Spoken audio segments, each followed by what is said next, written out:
Four friends, Sam, Jessica, David, and Ruby, are driving through a mountainous road. The mood is light and joyful as they head for a rock-climbing adventure.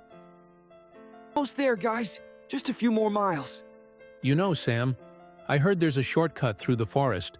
We could get there faster and maybe even see something cool. David, you sure it's safe? Come on, Ruby. It'll be fun. Let's take the scenic route. All right, let's do it. Hope you know where you're going, David. They laugh, and David directs Sam down a narrow, less-traveled road into the dense forest. The sunlight begins to fade as the trees close in around them. Suddenly, the car lurches forward with a loud thud. The car stops. The tire is punctured.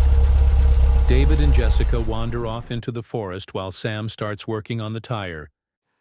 Just our luck. You guys go ahead and fix it. I'll stretch my legs. And Ruby watches, helping him when needed.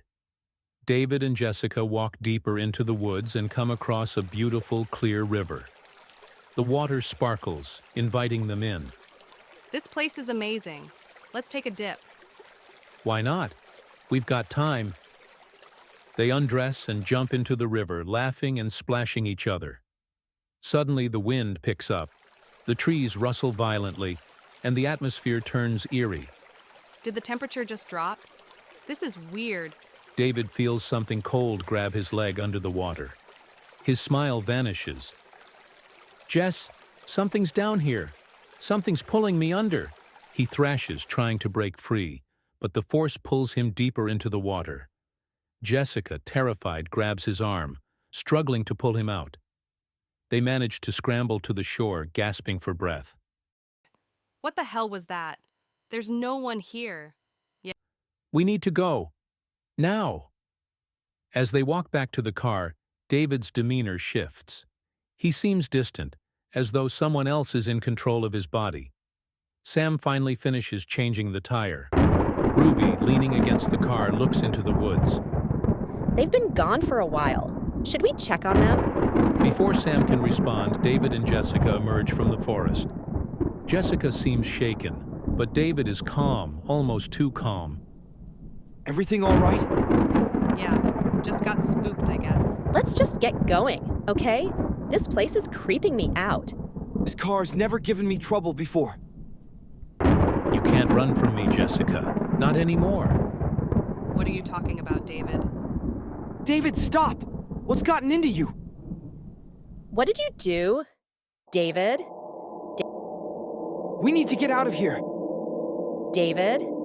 David, please, don't do this. We're your friends. Looks like we've got a flat. In a flash, David lunges at her, his hands tightening around her throat. Sam and Ruby scream, trying to pull him off, but his strength is unnatural. David's face contorts as if something else is taking over. But David doesn't respond. He overpowers Jessica, assaulting her violently as Sam and Ruby watch in horror. Afterward, David stands over Jessica's lifeless body, his eyes black and soulless. David smiles eerily, wiping blood from his hands. Ruby and Sam realize that whatever is in David isn't their friend anymore. They back away, terrified, as David picks up a sharp rock and advances toward them. They run into the forest, but David follows, moving with unnatural speed. The woods seem to twist and shift, as though they're trapping them.